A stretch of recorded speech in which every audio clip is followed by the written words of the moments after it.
प्रदेश सरकार के 8 साल पूरे होने के मौके पर बांदा के मेडिकल कॉलेज में एक विशेष कार्यक्रम का आयोजन किया गया। इस कार्यक्रम में प्रदेश सरकार की विभिन्न योजनाओं के लाभार्थियों को लाभान्वित किया गया और मंत्री नंद गोपाल नंदी ने प्रदेश सरकार की उपलब्धियों के बारे में विस्तार से बताया। पत्रकारों के सवालों पर जवाब देते हुए नंद गोपाल नंदी ने अखिलेश यादव पर जमकर निशाना साधा। उन्होंने कहा कि अखिलेश यादव को विरासत में गद्दी तो मिली, लेकिन बुद्धि नहीं मिली।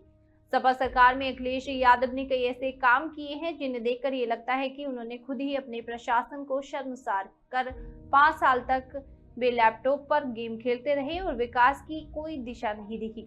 वहीं योगी सरकार के नेतृत्व में जनता खुद महसूस कर रही है कि विकास की जो गति है वह पहले कभी नहीं देखी गई। नंदी ने प्रदेश सरकार द्वारा शुरू की गई योजनाओं और उनके प्रभाव के बारे में भी चर्चा की।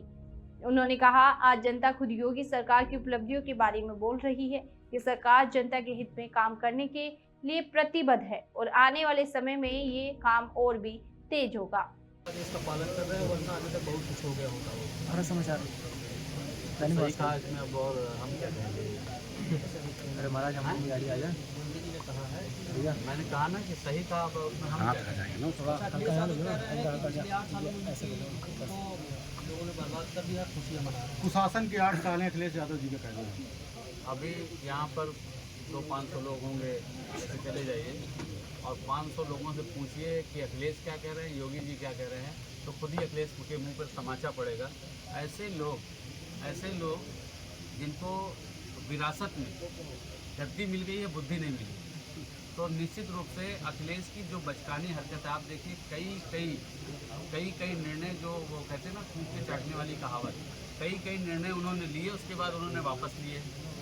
और 5 साल जब वो सत्ता में रहे तो वीडियो गेम और मोबाइल पर गेम खेलते हुए और टैबलेट पर गेम खेलते हुए उन्होंने बिता दिए। उनको पता नहीं है कि उत्तर प्रदेश में ग्रामीण अंचल में, उनको पता नहीं है उत्तर प्रदेश के अंतिम गांव तक विकास की रोशनी कैसे पहुँचे, अंतिम व्यक्ति तक सरकार की योजनाओं का लाभ कैसे पहुँचे। हमने आंकड़े सहित रखा। ये आंकड़ा कहीं से किसी भी तरह से कोई भी चैलेंज कर सकता है।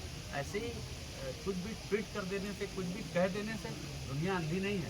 दुनिया या प्रदेश की जनता को मूर्ख समझने की जो ये भूल कर रहे हैं, जनता ने इनको समाजवादी पार्टी से समाप्त होती हुई पार्टी बनाया है। अभी आपने उपचुनाव में देखा है।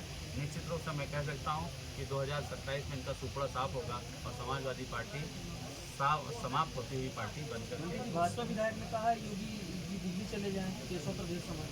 भैया, इस तरह की टिप्पणियों पे ना मुझे कोई अधिकार है कहने का, ना मैं। अखिलेश यादव का एक और बयान है।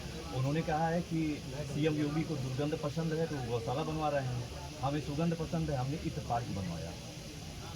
तो देखिए, जिस वंश से आते हैं, जिसको बोलते हैं कि हम यदुवंश हैं, अगर वो व्यक्ति इस तरह की बात करता है तो यही है कि आसमान पे थूकेंगे तो थूक सीधा उनके मुंह पे पड़ेगी। ऐसे लोगों के बारे में बात करके मैं समझता हूँ मीडिया के आप जैसे भले अच्छे इंसान का समय बर्बाद करना और जो आपका चैनल देख रही है इस देश की जनता, प्रदेश की जनता, उनका भी समय बर्बाद। उन्होंने कहा है कि शराब एक के साथ एक फ्री। योगी जी ने यह पार्टी टाइम शुरू किया है और नवरात्र के समय इस तरीके की चीज बहुत गलत है। देखिए, ये सबको पता है कि सनातन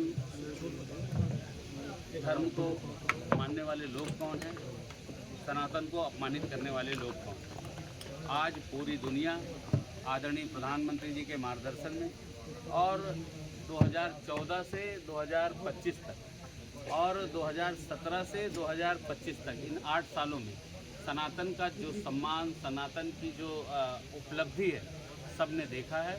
और हमेशा जिनके डीएनए में ही सनातन का अपमान है, जिनके डीएनए में ही भरा हुआ है कि उन्हें सनातन का अपमान केवल और केवल इसलिए कि वोट बैंक, कैसे हमारा वोट बैंक खुश हो जाए, कैसे हम वोट बैंक की राजनीति कर लें, उनको खुश करने के लिए, उनके तलवे चाटने के लिए, उनका मतलब उनको खुश करने के लिए वो किसी भी हद तक जा सकते हैं। बस मैं यही कह सकता हूं, क्योंकि आपने देखा कि राम भक्तों, निहत्थे राम भक्तों पर गोली चलाने का काम किसने किया था? आदरणीय मुलायम सिंह यादव जी ने किया था। तो डीएनए में चला आ रहा है। निश्चित रूप से अपने वोट बैंक को साधने के लिए, अपने वोट बैंक को सॉलिड करने के लिए इस तरह का बयान दे रहे हैं। उनका वोट बैंक भी अभी आपने देखा है कितने लाभार्थी, कितनी बड़ी संख्या में यहाँ पर मुस्लिम लाभार्थी भी लाभ पाए हैं। हमने बिना जाति धर्म मजहब के भेदभाव का, सबका साथ, सबका विकास और सबका विश्वास और सबका प्रयास। सिर्फ नहीं ये नारा, ये उद्देश्य हमारा धरातल पर दिखाई दे, इसके लिए काम किया है, इसी के लिए काम किया है। और ये अखिलेश यादव हमेशा सनातन धर्म को अपमानित करने में ही अपना गौरव महसूस सर वक्त विधेयक को लेकर मुस्लिम पत्रकारों की बात सुन लीजिए।